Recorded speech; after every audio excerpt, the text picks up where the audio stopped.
اور جو لوگ اعتکاف نہ کر سکے وہ بھی اپنے وقت کا کچھ حصہ سارے کاموں کو چھوڑ کر کسی ایک گوشے میں، گھر کے سب سے اندر والے گوشے میں اللہ کو بیٹھ کر کچھ نہ کچھ وقت ضرور گزاریں. یہ سب کچھ چھوڑ کر اللہ کی طرف متوجہ ہونا جو ہے اس کے اپنے فائدے ہیں اور یہ انسان کی ضرورت ہوتی.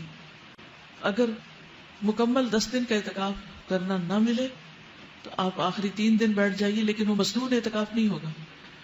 اگر وہ نہ ہو تو آخری 1 دن بیٹھ جائیے، اگر 1 دن نہیں تو چند گھنٹے کے لیے بیٹھ جائیے، لیکن کچھ وقت تنہائی میں ضرور گزاریے، عبادت کی حالت میں، روزے کے ساتھ. اب یہاں جو آپ کے ذہن میں سوال آ رہا ہوگا کہ عورتیں کہاں اعتکاف کریں، مسجد میں کریں کہ گھر میں کریں؟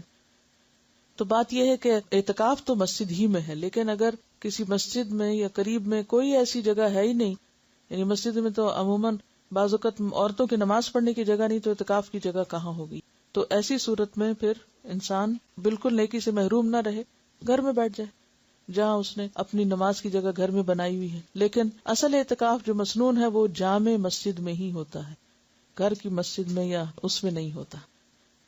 اب اس میں آپ سوچ رہے ہوں گے، کنفیوژن ہو گیا آپ کے، اچھا یہ ہوتا ہے یہ نہیں ہوتا، اسی لیے بہت سوال اٹھتے ہیں. اگر ایک بات آپ سمجھ لیں تو سارے کنفیوژن دور ہو جائیں گے. ایک ہے آئیڈیل سچویشن جو اصلی ہے، اور وہ کیا ہے؟ 10 دن کا اعتکاف روزے کے ساتھ جامع مسجد کے اندر، جس میں ساری شرائط پوری کی جائیں جو بھی بیان کی گئی، کہ باہر نہ جنازے کے لیے نہ ہی کسی اور ضرورت کے لیے، کہ مسلسل مستقل طور پر انسان وار ہے. دوسری صورت یہ ہے کہ وہ کرنے کی، یعنی اس اعلیٰ درجے کی نیکی کی تو یا ہمت نہیں یا چانسز نہیں یا کوئی چوائس ہی نہیں یا کوئی فیسلٹی نہیں، تو اس صورت میں آپ کیا کریں؟ دن کم کر سکتے ہیں.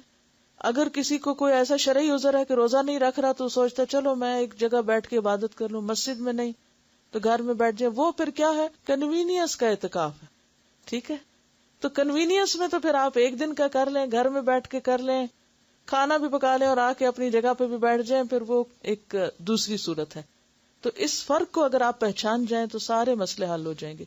یا تو آپ وہ اعتکاف کریں جو اصل اعتکاف ہے، جس کو اعتکاف کہا گیا، اور اگر وہ نہیں تو پھر جو چاہیں کریں، جتنی دیر بھی کریں، کیونکہ عبادت ضائع نہیں ہوتی. یعنی یہ گھنٹے جو چند گھنٹوں یا رات کا ہوگا، یہ ضروری نہیں ہے کہ آپ عصر کے وقت کریں یا صبح کے وقت کریں، جب بھی موقع ہو. اصل میں فائدہ اس کا کیا ہے؟ یکسوئی سے عبادت کرنا، یہ اصل مقصد ہے.